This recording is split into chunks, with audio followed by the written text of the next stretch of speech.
we're about to face what we think is a rising rate environment. You talk about evaluating stable value managers and also thinking very differently about stable value and the structure of stable value. Are these the types of conversations you're having beyond credit quality, duration? I mean, those are typically what we've talked about, separate account, collective or commingled, and general.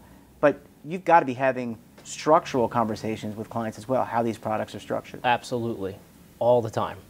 That comes up all the time. In the past, when I first started doing this, the big question was always, how high is your rate? What's the floor on it?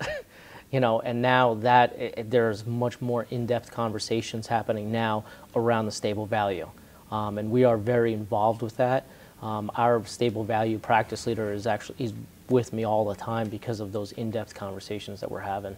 And, you know, fiduciary responsibility is not something that should be lost on these governmental defined contribution plans.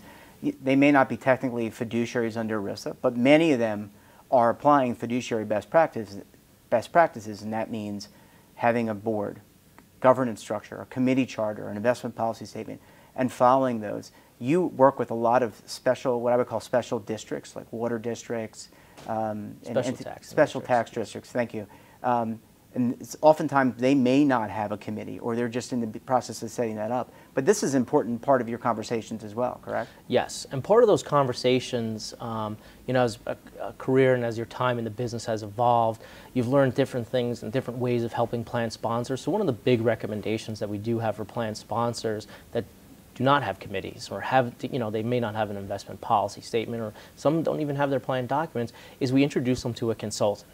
You know, it's one thing for a record keeper to come in and speak to the plan sponsor because, you know, you're trying to sell them on a transition Sure. and moving over and why your company's better than the next person. But introducing them to a consultant and giving them a fair opinion and somebody that is an expert that can sit down, evaluate, walk them through the process, it's invaluable. At the end of the day, if it goes out for an RFP, that's great, but at the end, you know, I could put my head on my pillow at night knowing that I did the right thing for that plan sponsor. Andrew, you mentioned plan governance as being important, and I would imagine from your perspective that the committees that have the most success, the organizations that have the most success, are those that do a deep dive and look at plan health and look at things like stable value. Long gone are the days of just looking at the car, liking the color, and you know, liking the label on it.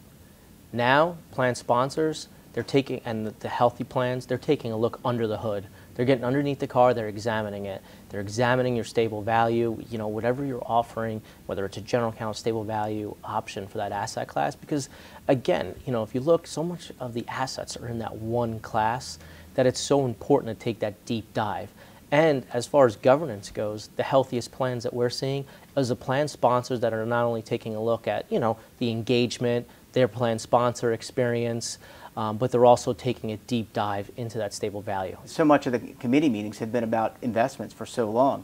It's now about the plan health and benchmarking the plan quarter to quarter, year to year. You're exactly right, and it starts with communications. Whether you're, you know, an existing plan sponsor or you're transitioning over to a new record keeper, I mean, that's always a great time to invigorate a lot of life into the plan, but it starts from day one, and it starts from the communication pieces.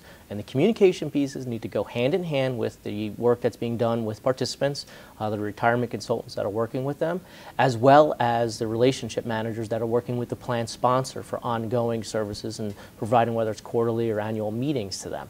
It's a collaborative effort within your organization, but it's also a collaborative effort with the committee, with the record keeper, potentially a consultant, and other interested third parties. People have to come together.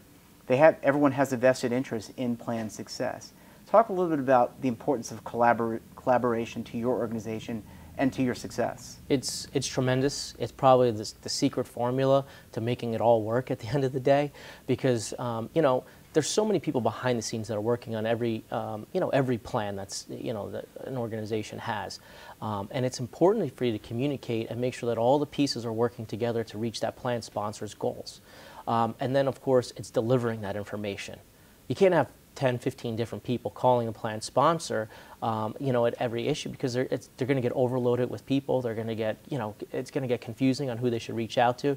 Having a one-point person, the captain of the team, you know, running it, and it's got to be run like a team. You know, we're very successful in it because we are run like a team, and everyone reports up through the relationship manager on delivering that information to the plan sponsor. but also behind the scenes is having that team available, not only for a conference call, but to be there in person, talking with the plan sponsors, whether it's regarding stable value, whether it's having our compliance team come out and have a plan document day.